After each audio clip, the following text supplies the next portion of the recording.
Mr. Lekeni wa sofo mu so mu wo church members so a nye sofo kira Abosom nko a bibiri dia ba bedadwa ana meboa enemu asem na meka se emfiri be ma na e na emfiri ba na but die ginemu a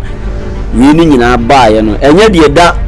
osofo ne be kan ekwa da media no ye enemu asem ankasa ne wum osofo ni nya ware mienu pa ne hunu se oye fake man of God team na chimi osofo ni timi ware mienu pa oye fake odinfo ni timi ware mienu pa oye fake apostle ni timi ware mienu pa oye fake evangelist ni timi ware mienu pa oye fake ansana the general manager ye pastor or govern the church no say osofo na na say o pastor or govern church etimi ware mienu a jaya so no menko bi osofo bi bebo ne ho adeja adwane agya na so de ho obebo naked adwane agya ne church members emre omo ya asore any entire church na atie sukurum obebo dam na papa yi abegina benyo so abegina boncha ka say Bible is a storybook na yemfa ye honhom ewo mu yemfa nyedwuma saa speech no kan yemfa honhom ewo yemfa nyedwuma no eno ana achi ni gadua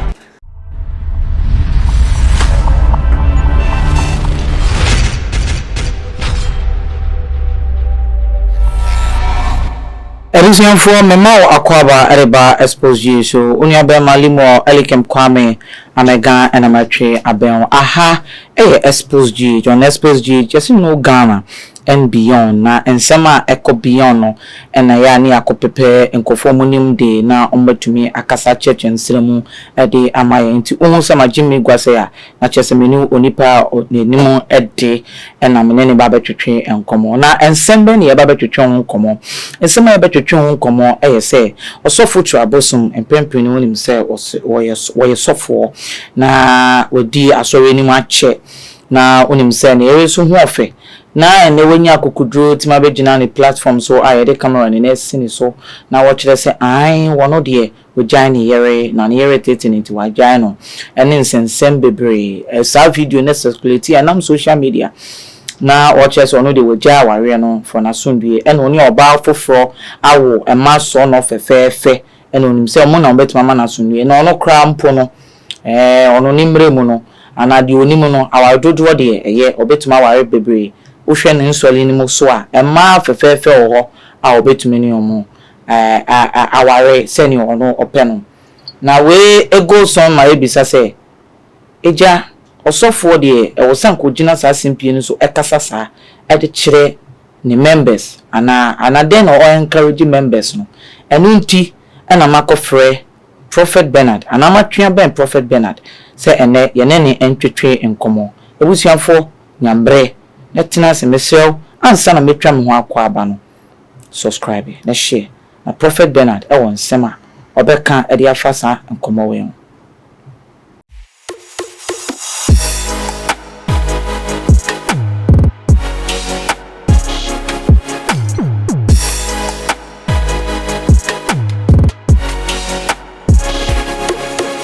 enti ebusuafo ene medamo ase ai odifo Prophet Benard Mema wakwaba Ereba Xposed so mejusu Stelikem apomoe nyame adom ye ho den se Bible no ye ho den pa timu se de bia me hia obia no ye ho den se Bible no iti wo enye Bible na na chese wona me me apart from Bible ye number bia from the Bible inside the Bible ye di Bible ye no Bible ye dware Bible so apart from the Bible no de ye ni bibia.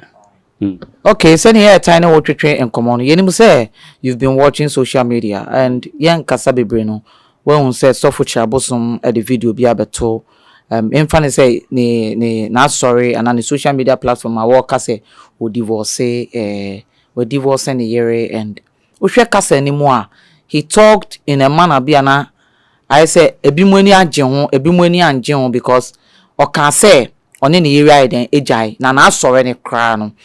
enye ne yere ena one ni nyame fro no ne yere nyame fro ono nkwa ena yere beka no nti se abana ne yere ni wa ono abenkwa be na adwuma but the end of the day no make his statement be na watch it say ono kra no wakọ wuye chire ena ne yere na hu na ne yere ni buofu nti waja aware ena osa koso ka say even say wo hwa asole ni mu a church members omho fe egu a omho fe opebia obeden obenya. Does that should be a word that or software be a wako through divorce or be kasa but abontin abe kasa che looking out send ultimate on the station so actually say onimdia obedi gan enim onimdia or onimdia so did dom any meeting a waiting at sorry. Was that a nice speech I also ma or the platform this one? Mamenchia exposure chimotif one ma hwefo chirichiri ene benche enwanwa na asem ni minimu kakra asem na aba no minimu kakra so ti ase na eya na asefem me de meka se ye maame no mpa chew ye maame no ompa chira Abosom chew na bribra ba amane amba eba o ka se asem no unimu kakra nipa de ye se o ko ti asem na unimu na wa chire mu den eyi nti at least can you give the viewers an actual for what brought about all this divorce issue, the only part I unim found ko for person mutie me da wano ase enemu asem na meka se emfiri be man e na emfiri ba na but de ginemu a we ni nyina ba ye no enye de da osofo ne be kan akreda media no ye enemu asem ankasa ne wum so that yase enemu asem ba no ni ntimi mfa ntudwa because yade a akoso ache unse na okasa na oka se akoso ache but enemu asem no de ntimi mfa nto montentan kesi so mayenko ne nsam no sine yenko no nso sofo maame no so because osofo bi ani kwan so ware mienu so that yase osofo ni nya ware mienu pe no hunu se oye fake man of God team na chimi osofo ni timi ware mienu pe oye fake odinfo ni timi ware mienu pe oye fake apostle ni timi ware mienu pe oye fake evangelist ni timi ware mienu pe oye fake and sana the general manager ye pastor or govern the church no say osofo na na say o pastor or govern church etimi ware mienu a jaya so na menko bi mayewe say obi di tight ba oje ni wadi obi di emaso afode ba oje ni wadi uchime kasa mumebuwa nyame bi aba bebuwa 10 million 200 million ebi di ekwa 5 million 3 million no agi ni wadi. Do you know say you are curse ejuma we say osoro no mamenka ediye we biu na san mensan sisudua e na ro meka omuntintan kesi so Jesus Christ we siaba me san kan bium this year kopim next year osofuo bi bebo ne ho adeja adwane agya na aso de ho obebo naked adwane church members emre omo ya asore any entire church na atie sikurum obebo dam eyade a Kristo ewuli siaba osofuo bi a wagi aduro wonam aduro so wonam kwati kwan so wonam any diabolical means and ways bi a wode esisi amanfo bi a no you be exposed ena afio kopem 20 exposed ni ba kese expose no ebe kese me ka kire say afiwe ye jimi afi you thought say I was lying asama ba enye jimi enye jimi sam me ka kire say afi ni ye enkwasiade afi no jimi be do so ama afi be ka say oh ho e Kristofo kwa na mu jimi mu sei o say sometimes no say alpha or the ninsem ba no bie ninsem no the ninsem mamwa eya na ondom osuko bat obram so de kire but ebia within the sin behind the sin no wa ka kire enuoma ebeba ene nuoma ebekom ene ye wode odema ese nkanche public no mayenhwe the rules and regulations of a true man of God. 1 Timothy chapter 3 verse 1 kopem 7 the tifiasem munyina munti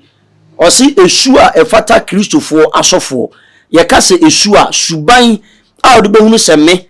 if I claim to be a man of God a di ensuni ban anasa ne ye Mr. Elikem was a meeting ema ohunu mu abontin afie mu a utimi de wonsa we e kire me so ka kire me say oh prophet you are a true man of God.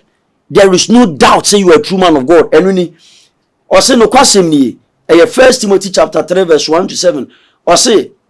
no kwasem ni say obi pe ohwefo adwuma wa pa adwuma pa enso de ese ohwefo ne say wonya ne ho asem bi nka oyere ba akukunu otey oyere ba kukunu eni kwan se osofo oyere dum yemienu anasa oyere nu yemiensa ekoye sa pe odi edi na to so bat onye ose oyere ba kukunu na ni su da ho na adwene mu te onye ne ho wese ope ahohoye onimu nkyerɛkyerɛ onye nsawiam nyame sofo bia ni kwan sa no mu nsaden apio keba shokpo keke whisky brandy alomo den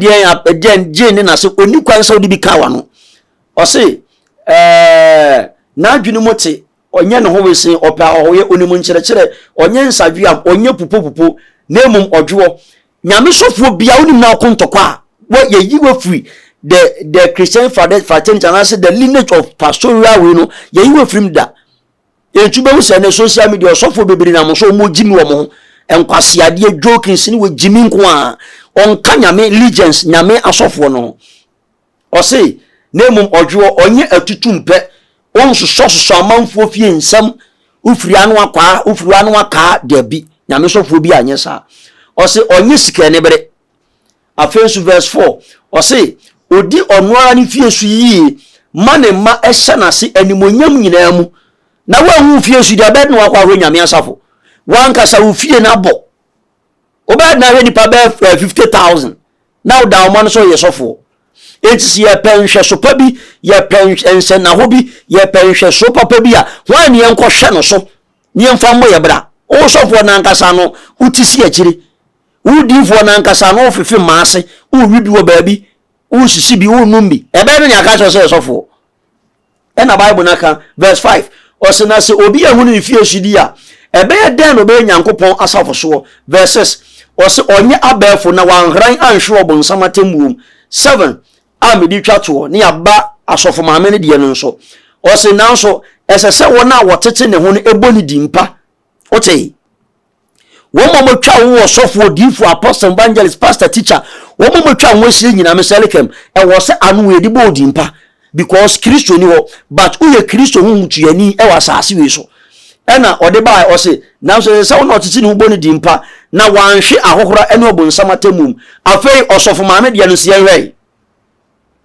the qualities of osofo maame Kristo wie asofo ne de no ode osofo maame de to aso 1 Timothy chapter 3 verse 8 na be pem me se 13 ho me kenkan ntempa achifi asem osi esu a efata asomfo ene won yerenom otey suban a efata asofo ene won yerenom anase won mo som in the church ene won mo yerenom osi asafo mo asomfo nso esese won anim eyeduro eni kwanse asemu bi aba wasafo no ma osofo maame yehunu huom yebehunu huom na akoka ama yi ato yi osi wonye anonta wonye nsadwam wonye adufudi pefo verse 9 wodi gidie ehunta ne siem ne esie ahonimu a emutiem verse 10 osi ma yenso yenu mu nhwe kane na se asemi eni won ho a wamwasom sare gamote enti osofo na woji hundi se o man of God no e wo se uti bi se urade se oba na meme ware no obabua me oye de anu Kristo wadasi ndi amame oye mi soulmate amene ne nyame adwuma wo ye ebe komi yi asofo bebebe musa but rather omo hwe nipa oba no to wo mo hwe ne hips wo mo hwe ne boso se de ne boni tabiri betie na odi akwa akwa no oye den ye wo esuni ban a ewo behind any beauty bia ni wo suni ban a ewo ho misale kemati ase o se ma wonso yenu mo hwe kane na se asem bi ni wo ho a wa ma wasom verse 11 o se ema ni enim nya duru sala wonye nsekubofo osofo ma ni kwan so konkonsani o se won ani so na ho se de o ka kira asofo no a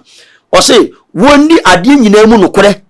you must be truthful e wade nyina mu verse 12 o se asafo ma somfo so enye eyere no maako mukunu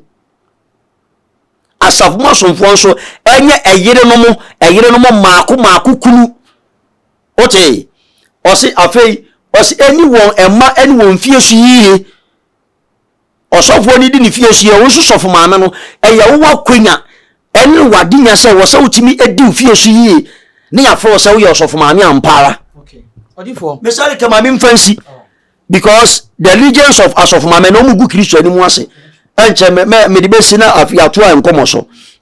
verse 12 ekopim 13 wo se asafuma somfo nso wo monye eyire no makubaku eni wona fresu yie 13 wo se wona wosum yie no enya nyina sopa ene enam bebere gidia ewo Yesu Kristo mu Awurade adom nkam amen enti just look at this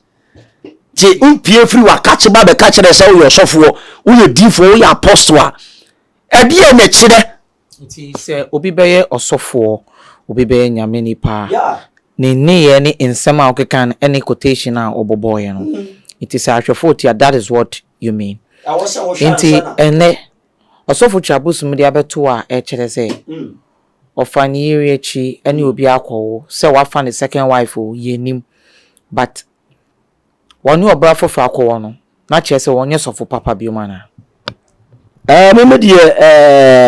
o say eya na asofo difo me bisa say na eno kire say wonye sofo papa biomana me de metima class su dwam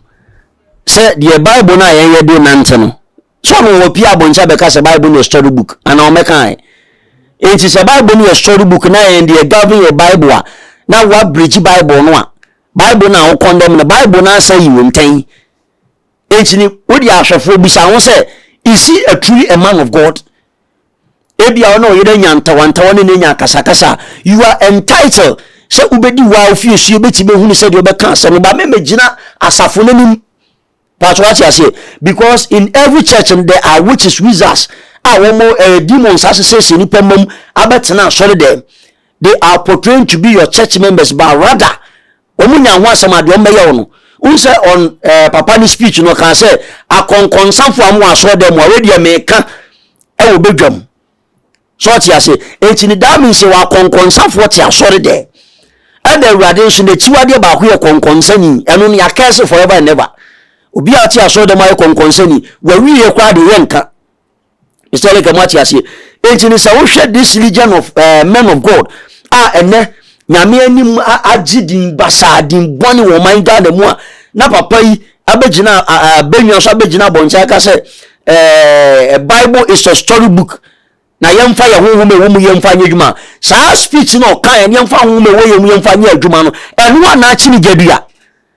enti say honhom na ewo mu ni adwamanfo a fa ye nyame adwuma yi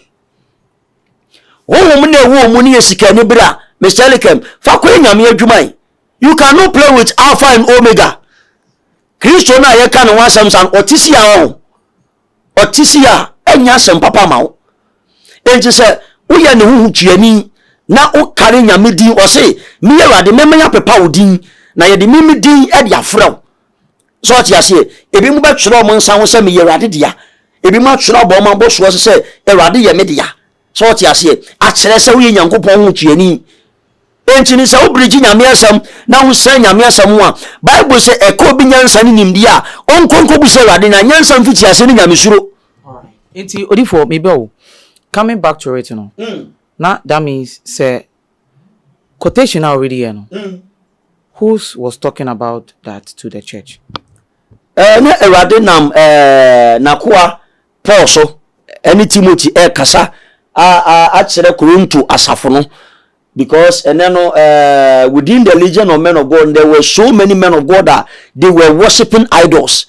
ebu a oye nyame adwuma ni nyina o suni ban bi ene character bi wa ene nyame adwuma na emfa that's what I say enti no hwe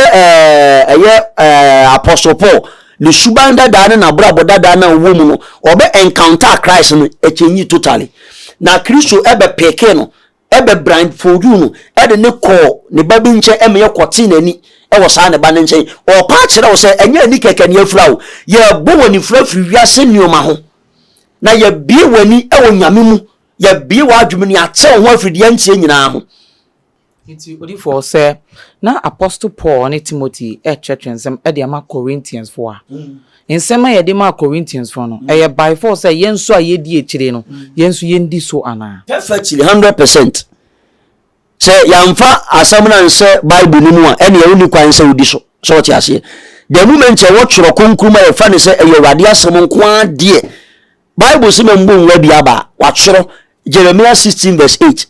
na onkwasi asem ntu ko wura bia ba na ko twa bi na ko twa ka ko na ka bow na so ko bu nsam jima hwa na obebele mu no. Okay, odifo na unhu say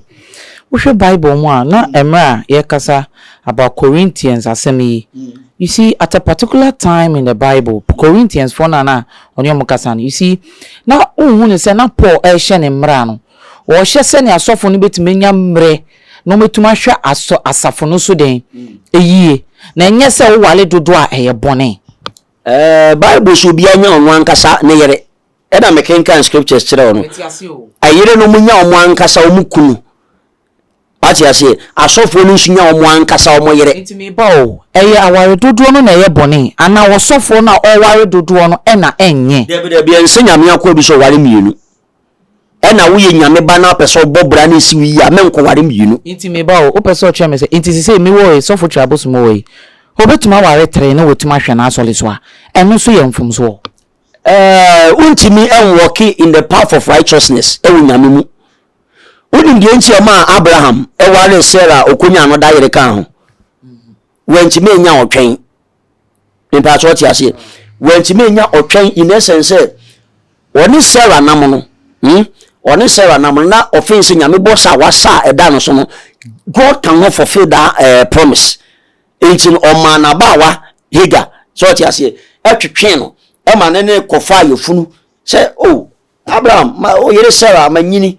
ebe ya amaba wo ma menka ne ma ona one ne nwuba said ebe ya nyame nkom se ne bosse no na nsu no onim said on the appointed time on the time wa the revelation time wa ewade ahye ato ne waka ne wa ode ne wa appoint e dia ma that time that moment no that day that hour no obe fulfill Bible so to Saturday so ne yire Sarah di 70 years Abraham was 90 to 100 years na ewade ko sel mo sare ne so no catch up say ampani ampa mesen ba wonchen afida sese Genesis chapter 18 me ba wonchen afida sese na abawa Sarah ne yefuma ye kwawe wa ba abra no wanyinsia wo Bible sina Sarah srei so ti ase enti ni sa papa wo ya oye apampafo nyankopon na opeke ne sofo a o tin so obedi nuamo onu nuamo da so ti ase hwe obeti se antigrace adumfa ya papa Apostle Peter Newman in name of Christ Apostolic Church International the fireman himself bossa ewadi said nyinara ofofele kire say our God is still on his throne nyame di hune enti uba ba bonchen be kase nyame afro me say we emuna yewo mu kopum 2024 de enam kwan so bakura ebe chenwi osofu pon bia nanimu ba be guase wo Ghana osofu pon wo me wi ameka de waye e de a chiro back seat no wa bodage ubeti ne life and colored Christo ankasa so ba ko gu nanimu ase o kan one of Christian council for no bi ena oye one of the appointed men of God that appointing say on national cathedral no so eno no ye issue a wo di bemba me bi so eno no senia wo kasa no so oye sofo papa ana oye sofo boni ntina nyame gu nanimu ase we bridge one fire fire enti say wa mane okay so wa fire Mr. O aden na ebia nka won frɛ no na won kyerɛ no na nyankopon nim guase e ban so mfini so na wo wish se nenim guase aden na wo wish for diabolical wo no mo ye no doso Kristo na aka Kristo aka na wo se ebem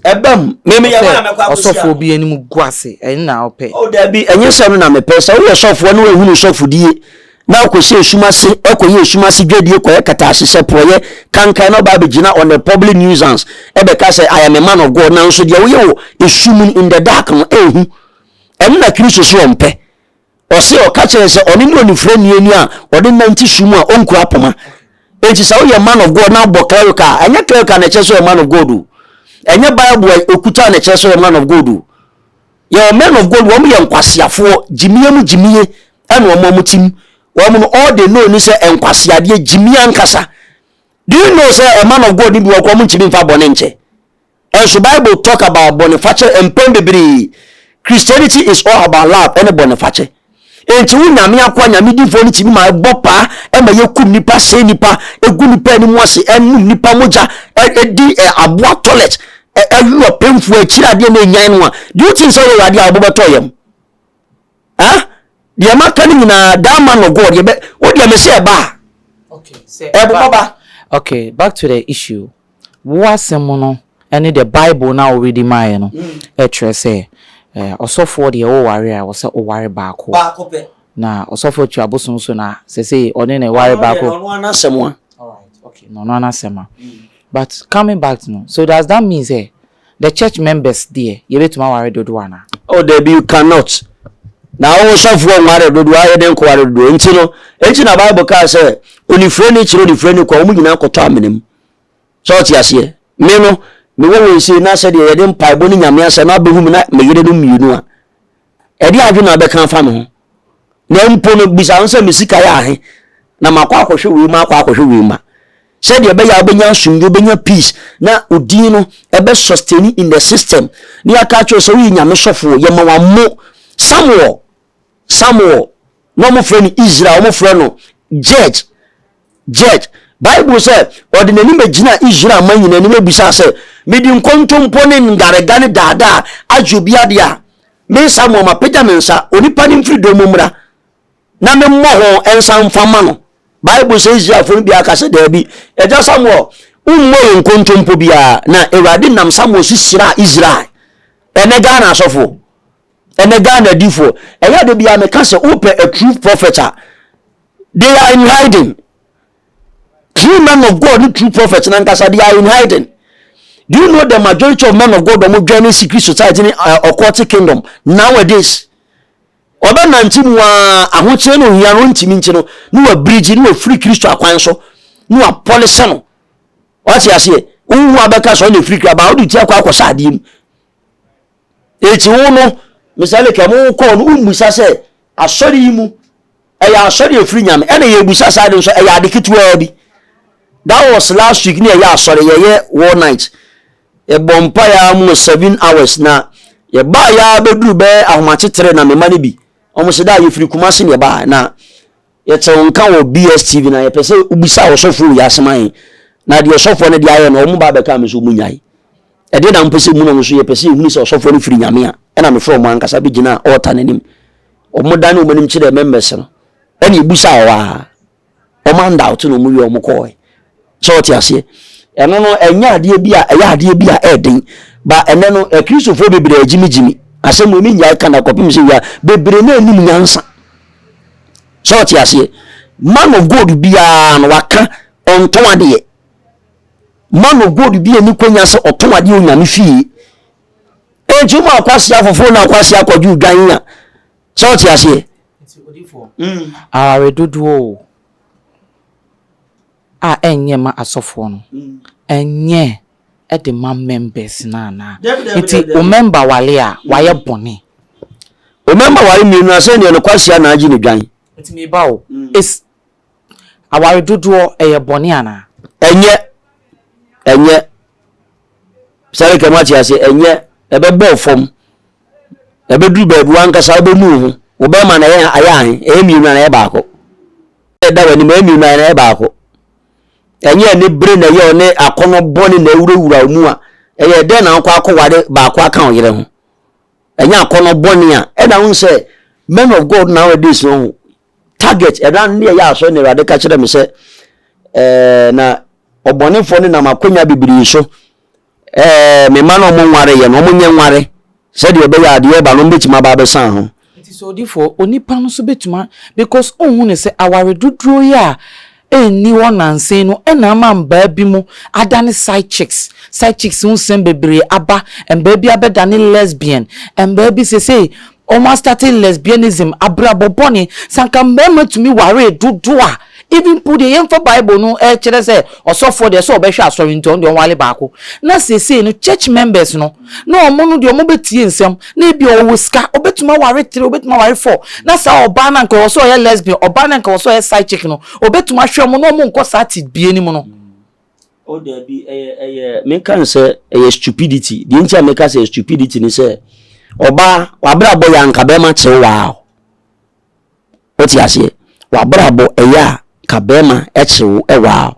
enti wabra bo tantan wa ye wabra bo tantan abrabo fun bi wati ase woni mema de mema sisi mu ane ugina so dem say page break and lose me kwa ko pa me mfem pade na omo nso ajo omo mfim pade de omo sim no nso e ofi se nyame ye kwase a misali ka ofi se nyame ye kwase a ma na wadwu omo a ase omo abra bobi mo no manyinsa a wo wanye okwase ade ncha ma ba ma bi oba bi ada ne bon one ba ma bi ni nyina tutwe ya aka ne nsem ofi se nyame de wo be chew uwi akwa se kabani street aboduku ti aso de ye kan say asamando efuna daka ya police ho aye sem juro mu a ebon kan so ti ase you can never hide anything from God wa bra bonu suba na woni ye ya enkeche wow eno ba bi wa bra bonu suba nye bia akwa ware obesan ba fie uye de obesan ba fie because Bible is submissive oba bra won se be ma ase ema he de chimi bro mo wase ese be ma ase etie be ma na se mo ba tena ha enega no ba ban tena ha be kwa ba mu se afia akua abena ya oba mponsa tewo etwen oni wonu mo per enti without act without emiye without abrabo bone no obetie sie chire obefa wachi eyesuban ne ye for wo kasemo no aware dodo enye ana o enye ye maka se Kristo chire me nkasa me pe enye o ya be ma remfa ma mi no mo so da is it a sin to God me meka se ade anyame mpe no me mpe ade anyame nso mpe no na me on power dodo I'm telling you na no ankasa na damfo Abraham because of na went man train boss enti na man na yere Sarah ede abawa ne de man se wona nna enu achi na ebaaye no abawa higa hwe na bra bone ne ya o rebel ye against the first wife afin wa start omu Sarah biu o kasa hasili kire Sarah what you say Bible says Sarah catch Abraham ko bu Sarah de so what you say se ompam oba na opam ne rade bofo koyi ni wadi kire eye higa se onko Abraham ne Sarah nche no onko bre ne ho ase ense na ase nti wona a wo ware dodo mienu miensa o Bible ni no. So are you trying to tell me they sin against God? Oh, they made a mistake. It was a mistake. It was a mistake. Mama told you it was a mistake. So what you say? Radia so boss or do betu kwan. Adia wonya mi mu a den pa yo twen. Utimi twen a o se wona wo twen radi no wonya ho de foforo na wo de ntaba metu so kode ye ubetu mirika omre ubenante ompa abada. Waiting upon the Lord. Also train. O person course train. David bu say rade mintin konfo wo siti wom. O se me ma sade ne metimaje o se betimaje so you recover all. What you say? Enti so ti mi train rade na obusa na o se kwa. Elade se kwa who can say no. So what you say? So don't make the mistakes twice. Obeti make a mistake and will be be man kwa akọ obebu kwasia. First fool is not a fool, second fool is not but third fool. But in this case, men kon koye born 1, born 2. Na ba bebre. Nyame amom na nyame anya obi akoma pa oda na akoma se nyina ma wa obebre. Ene nkola ho nyoma se netie. Na kuta nkola miensa enum ode kwa akware be ma onwoda. Ofi so easy. Ofi so na emma ne nkola na woni wo nyinsa ye wo papa no mo wen. Misali ke mo wen. Penchini bema ni take obi papa responsibility amam erade wo curse you obama bia wa wo ba na wanti man wo ba you are na curse ko make amendment na ko shoba you are na curse na wo ni oba bia kwa akoda na oba ni mfa oba nkoma be ma wo no ntiti ni nsam mfa hwe ma wo wa adwen na so che nyame de na o kire bi be akola ni benya ba bisi a wo ba be gina me bani o ebi na kwa mi uji de ne ye no wa hwa akola na maame na tete ni nsam ru ma hwe ne ba na ni oba be kwa mi uji a uji na ba bi na kwa mi uji me ba obeye popular obenya family enkoko pushi chwa oba be gina so sam da be ka se ne ba it goes out there with one more boss abrabo fun any sabrabo tantan no na God will punish you all obviously when you ante se nyankopon wo de twa na hunu o share the caliber of Osofochi Abosom with what he has gone through in his marriage, was it appropriate time and appropriate way to talk to his church and the public? Maybe all I can say is 14 years from Osofochi Abosom. No credit da wa ni akan enye fall from Osofochi Abosom. na saa we need the better kakra what due time on say ye bon common oh the way secret o di for oti secrecy there secret when we're coming sanka osofo Abosom divorce no eye woni sole wona ye blog here akeno ye beka say you can keep it secret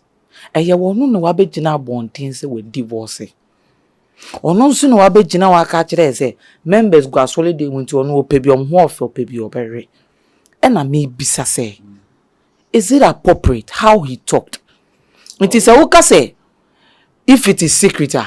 now I had to say we did not came to chat. We came to talk about that.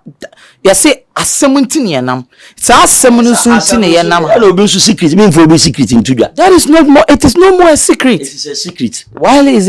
it a secret? Obia won a secret. So what you say? Obia or baby or no so fall short glory. So what you say? Ena say obi hu we secret here. Eno no engina say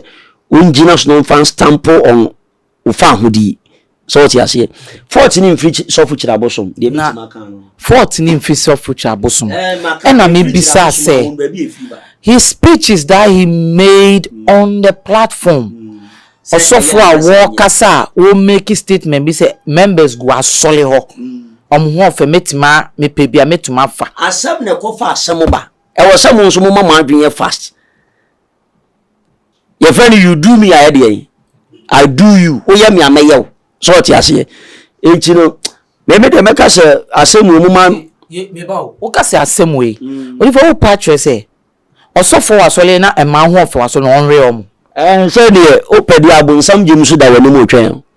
Kristo se ware ba ko na ba ko tie si akire be fifa ma e say da wani mo twen. So what you say? You write a story about you are be write say no mani nyina. Say speech na above me say Sofo Abosom make you on that platform no. At the end of the day he was talking about himself but as a man of God. Now we make it say say o kire enkofo o mate asole so o metuma rere omo sole ma even wo cry. Oh na say Mr. Lekeri wa sofo omo so omo wi church members so. Nye Sofo Abosom nko a bibiri dia ba bedadwa ana meboa. Bibira sofo bibiri dia ba bedadwa ebi mu yakwachi ebi mu hotel pati ase ebi mu di bi anyanyam ebi mu fififi sile queens ho enye ono nko a. So you are encouraging say say why enye say why na yo sofo no wa mu so yo sofo no akwa ya me menye dey me na me ma kire nyansa say the oya na nyansa da usumi so me ameka ncho say da usumi so ana 42 form so obi a obi bibia won kira se ba 14 in free Sofo Abosom de metima kan nyina no 14 in free Sofo Abosom on say me buy no I was not talking about Sofo Abosom say on any area wa rejoin eyo and I say enyo but my whole issue was say Sofo Abosom any area issue no oba bonten be kasa no nkasa na wo ka kire timamfo Ghana fo no was it good, was it the appropriate speech to give to the public looking at where's be our kikan no was it good? Me de ka kumyaji okoku anum so ti ase enso ta point ni oje wo owo nso de ni bre na eka so ti ase ba the man of God has gone through a lot so ti ase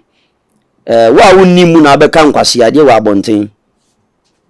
what you say nti say unimu bi akashi nim ni nsemu a wo beka any rubbish to tag that person so what you say but Sofo wa fan nyumam de metima kan na 14 nso mfi Sofo Abosom. I'm telling the gospel truth. Of he is going through a lot in it. Was say who members say wa Solomon already be send your pay. Na wo ba wo mu be ma no a be ma ne nye den. Obu e ni die wo so de ma be ma ne ahobrase ni sa ho si won ti ase o mfa ma be ma na be ma ne nye den. It was sophobia on any area or moko through issues no. Say na area man the opera on tinsi members no so so mo say akoko. Enye say o ma the opera. So ye de ya enkwano so de ho be kan no. Bible say o ba mfa ho kan no kunu. Be ma mfa ho kan no yere. Aje say bra mo ahye say mo ya akonkyere be na mo ye. So ti ase. Enti no say mo timi anything Satan can devise, Satan can dominate. Fa say wa adwenim. Ade bi a Satan timitisim bibim bisect mu no obetima dominate was ade nim see Osofu Abosom and any fault. But from the speech, I may know Australian commerce, which there's also for the and also worried to do. And also for Abosom find Yerichi and you will be aqua. Into a no say, Osofu be funny Yerichi Abusa, why about Johnny Babusa say, a dear Beba, or Sofu bit my funny Yerichi. So, what if the fault is not from the woman? May say the fault is not from us, me a Sofu. I am a truthful man of God. Munim did that. Into maybe the American can pay 14 feet of Abosom. Say, and fees of Abosom. The city shall come out. All the monitor, it will come out. Mobile some mamma, the secret is not from Sofu Abosom. Okay, say, and fees of Abosom. You know what, Casano? You are not entertaining our dodo any Obama or Kofani area in the other. It is say Usaka say enye Sofu Abosom. I did not Sofu Abosom on so own your train and train Johnny and son of back of 4 now Oba onye was said yes Oba na me no to them onye was said yes Oba na umumi say ukunu udi menim twiri form. What are you expecting from the man? Ope say me kwa abonti am san be da ho mpaso matrimonial bed so na me ba wa san ma kontokwa there be a man of God Bible say you should not fight. Tina Osofu Abosom enya otwen ene oba afofo ko we na enya otwen wa choose ne yere ena na yere ama ne nsesi fom enje menya dai ona wa choose ne yere ama ne nsesi fom a ede na pese me Abraham ebre oni Sarah nam no na wo nya eba no na all disrespecting ene ntino ko fa higa bi ena me ka kire o say 14 mfiri Sofu Abosom Abraham di ene Sarah di Abawaiga oye Sarah abawa eno no kan ne de ma no say biwa minchibi nwodi anie mabawa yi onenenwo ba na Awurade bo say da omumi no so ampanya mpa aberwani akokora wei ebe wo Isaac so oti ase emu ani benya mpepefo Ismailfo higasefo ye Ismailfo ene no wanya ho consequences intime ba o that means Osofu Abosom onu so wafa ne yeri echi ne wakọ ware fofo no matter what the oba na de ama na wanya otwen no de waye obenya ho sunsunso aso ana of course ebeba enu ne eba social media no enu ngwase ni bia no you call yourself a man of God so kwa akoye bibi na wantima musa Awurade na wanchere kwampa no a na wafa wakwan akwakofa ayira consequence yin adan so ati ase untu kwa akokuma se aka kire se akwansia wo loro kwan mu na menko da se usi that day na abeko onyame nsu na medifu aka kire se menko na akwana akonya akwansia na nan ba akotia oba be ka se nyame adunyamo nububo ba be ka se Kristo adunyamo enti sa na tie Awurade aka Ezekiel chapter 14 verse 1 eba osi wuye bibia bra bebusa me Awurade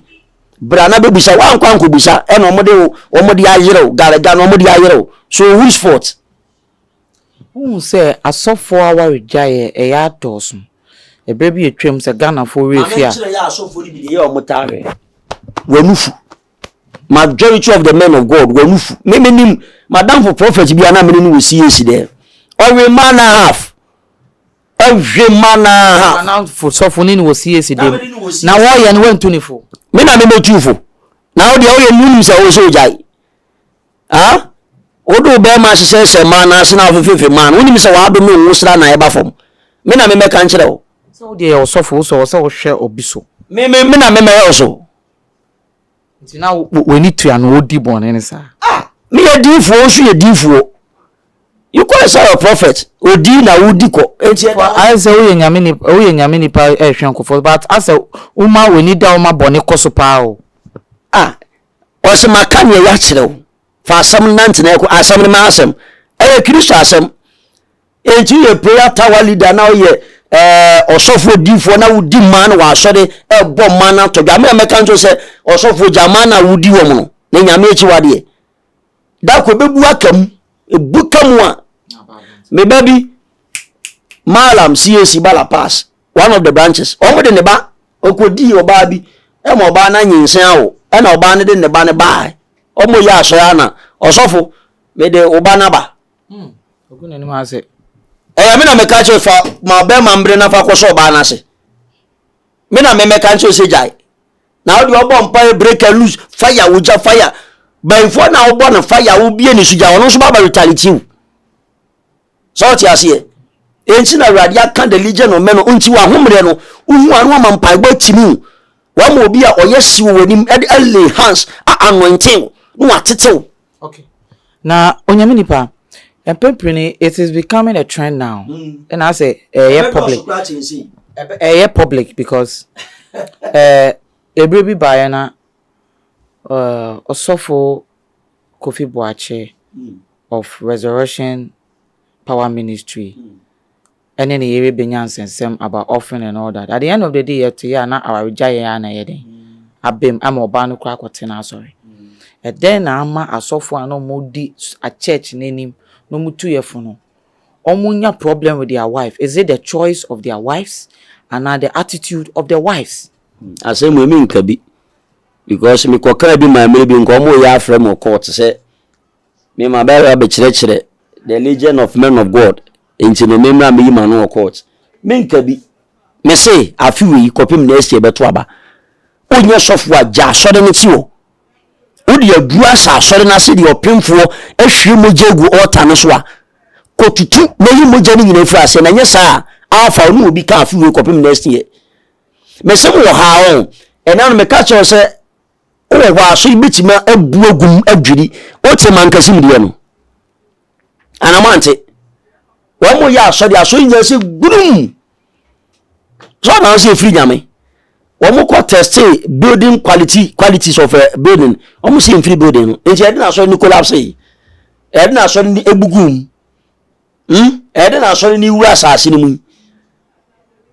eya na unse Christopher bebre na jimi nti ame pese me ha me ho de nyame beje omo beje omo de nyame beje omo odifo de nyame beje obeje nti den na ama asofo aware egu nansen meme de me nka bebiri oye osofo ye difo a mampa ebu munye den na de ye beba no anu be nyan kura chen wi anu ba be nyan. You may not like Selbekwa sorry Korabiu is the way of Lucifer. We are not tears which no so the obey no the ayo. Ujai fire jai ujana ba the tisi echireba no. Echenkuri. O de sene ema asofo eja ware no eno ana wofo aso. Unkyere ye say do any na asofo bi mu ye ebi mu koye man of God. Answer na mo be say mo be fon mo be bo pastor ye di kan we nyina kyerɛ wo. Ebi ni den ahwefo person mutibi. Osofo onye nsa, osofo nkontokwa, osofo onye sika nebere, osofo onye pupo, osofo ensi obi yirechi. The qualities be na o use ansa na waware oba. You see, they are married now. What do they do to go into their marriages? Say asofo bebre na omu ye dwamanfo media what I can tell you is that bebre na ye dwamanfo by nature. It is dwaman no mo de pem ma no. Bebre na asofo be 90% Ghana bebre na ye dwamanfo. Bebre no a me koye program wo kumase. Me wie program na odifo ne ba Jack. Me ma mienu no ma massage why. Hotel na me da no. Me ye odifo na nim sa ma be hwe me ma nanim. Say prophet ti anwumre meba ma be massage na me you mate ti anwumre e na me meba na ye fire bag e na ye call the next town madam fu bi nche na ye kodai omo buy be hwe omo na me do Milan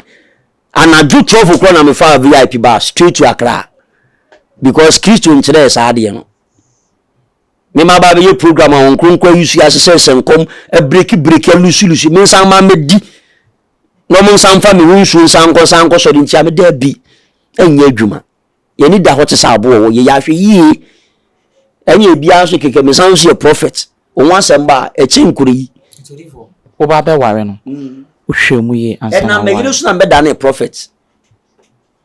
min ya sa di we kanda maka o TV bebre na me gire so na be da na prophet nya me ya do ma Friday kura me san kan o TV oba mi sia no de me ko sia Christ de me ko mpaibo me sia oba we mantuwe mu a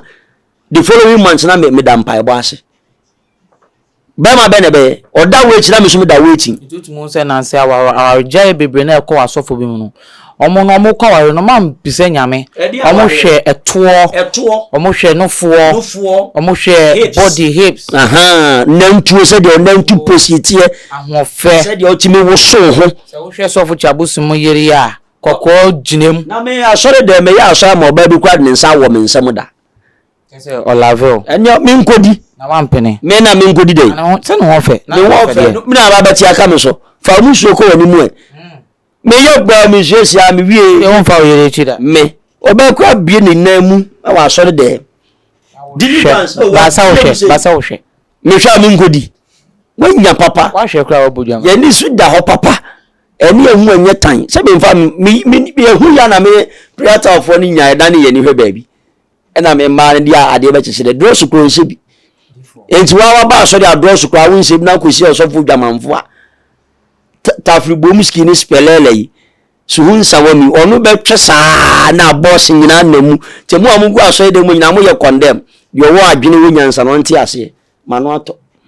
Abosom for aha Xposed GH yene Prophet Benard awoda Holy Ghost Fire and Prayer Ministry ano na osofo akere wono so na dwen empempre no ye bisa why is asofo aware egu ekwanben so no mofa ena ya omopom yere hire baba na enye enough ana they don't look for the simple qualities in a man in a woman just that they go for the looks and other stuff ana aha Xposed GH enuti ene etweben osofo Prophet Benard ema ye ne den etwetwe enkomo na ye twa ben no ema ne den number atudwa wakasa ama na ye oda comment ne share na video no obi so sanye de enkebi na eja o hwehwe no so a ode number betudwa nti ye bisa ne last word no we ode number ye den atudwa odifo o number tudwa ne o last word ema amanfo